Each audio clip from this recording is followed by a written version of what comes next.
충청남도 농업기술원과 충남의 15개 시군 농업기술센터가 안방까지 찾아가는 새해 농업인 실용교육을 준비했습니다. 2021년 새해 농사를 위해서 꼭 필요한 핵심 내용의 강의가 지금 시작됩니다.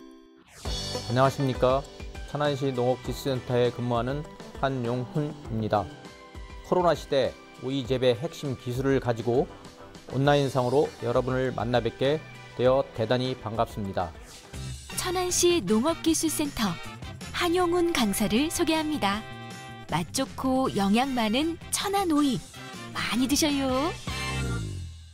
오늘 강의할 내용은 오이 활착에서 착과까지 관리, 오이 생산에 필요한 양분 흡수량, 고온장애 증상 및 대책, 바이러스 예방, 시드름병 예방 및 대책 5가지 핵심 기술입니다.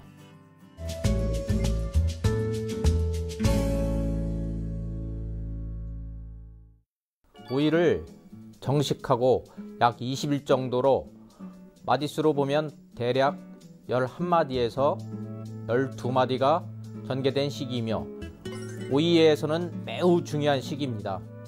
이 시기가 오이 뿌리 확보기이기 때문입니다. 이 시기에 확보한 오이 뿌리가 작기 종료할 때까지 영향을 주기 때문에 오이가 잘 되고 못 되고는 1차적으로 이때의 관리가 성패를 좌우합니다. 일단 농가에서 제일 먼저 해주실 것은 첫 번째 착과마디인 8마디 전까지 나오는 암콧, 아들줄기, 덩쿨솥은 빠르면 빠를수록 일찍 제거해 주어야 합니다. 두 번째는 정식 후 물을 충분히 주어 그 이후부터는 물 주는 간격을 최대한 길게 하여 뿌리가 깊고 넓게 뻗도록 해 주어야 합니다.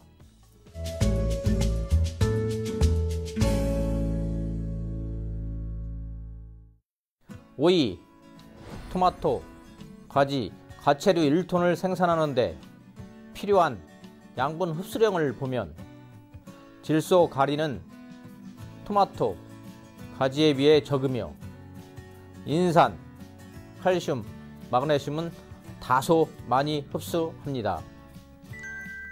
특히 칼슘은 토마토에 비해 1.6배, 가지에 비해 3배를 더 많이 흡수합니다.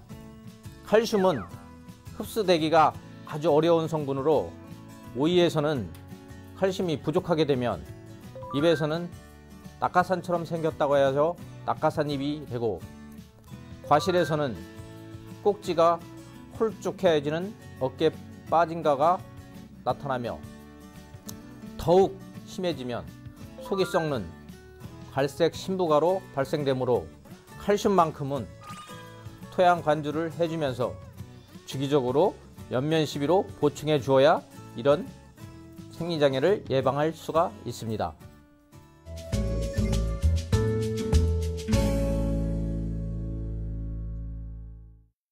기후변화로 최근 여름철 폭염 발생이 많아지고 있습니다.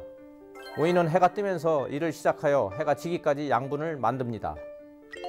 해가 지면 4시간에서 5시간 사이 이 양분을 오이 과실 키우는 대로 전류를 합니다.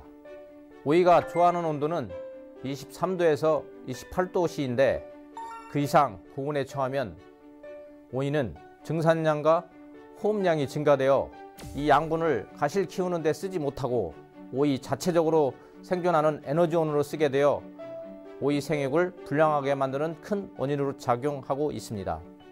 그리하여 생장점에서는 꽃이 떨어지고 타며 잎은 연약해지고 심하면 타고 과실에서는 미일화과 또한 곡과 선세과 잘록과 백분가가 발생되어 상품성이 떨어지는 현상이 나타납니다. 농가 하우스에서 실제로 고온으로 나타나는 증상을 사진으로 보겠습니다. 잎 뒷번으로 잎이 탄 것, 미일화과, 단위 결과가 안 된 과실이죠. 끝이 가는가, 꼭지 부분은 반듯하게 내려오다가 꽃자리 부에서 가늘어지는 과실을 말합니다. 주름과 과실에 주름이 간 과실을 말합니다. 이런 증상들이 고온에 나타나는 전형적인 증상들입니다.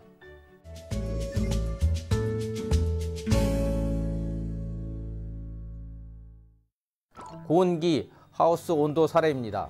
외부 온도가 33도씨일 때 측창과 천창이 열리는 농가 연동하우스에서 하우스 온도와 지온을 측정해 보니 하우스 내부 온도는 43도씨, 지온은 37도씨로 고온 시 나타나는 장애가 다수 발생하고 있었습니다.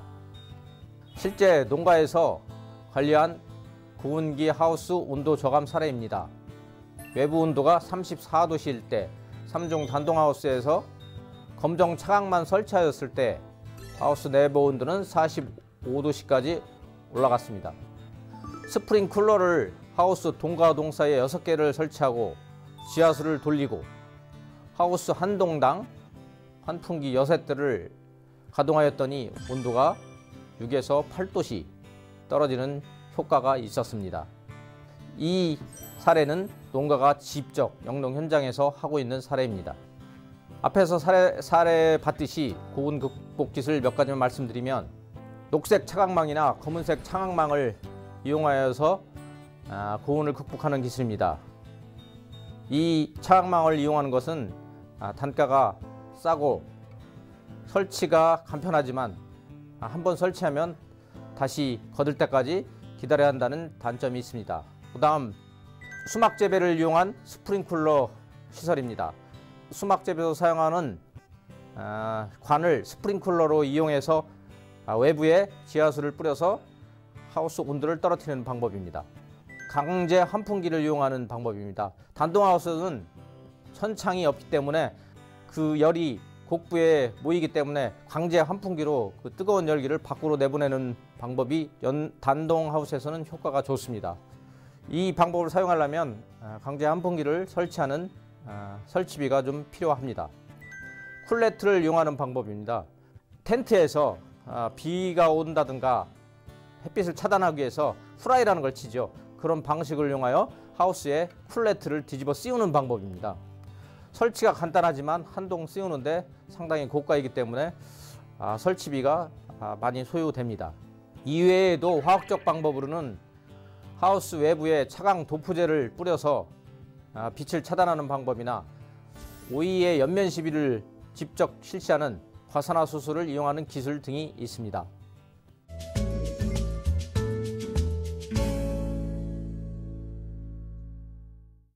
오이에 발생하는 오이 녹반 모자이크 바이러스, 주키니 황화 모자이크 바이러스 등 대상만 다를 뿐 발생 형태는 똑같습니다. 농가 바이러스 감염 사례입니다. 바이러스 진단키트를 이용하여 검사를 해봤더니 한동에서는 오이 녹반 모자이크 바이러스, 담배 모자이크 바이러스, 수박 모자이크 바이러스 등 3가지 바이러스가 검출이 되었고, 심한동에서는 3가지 외에 주키니 황화 모자이크 바이러스, 오이 모자이크 바이러스 등 5가지가 모두 검출이 되어 이 농가에서는 다른 동으로 번지지 못하게 하우스를 폐쇄하여 피해가 상당한 사례입니다. 가축에서 바이러스를 걸리면 살처분하는 것처럼 식물에서도 원칙적으로는 살처분을 해야 맞습니다.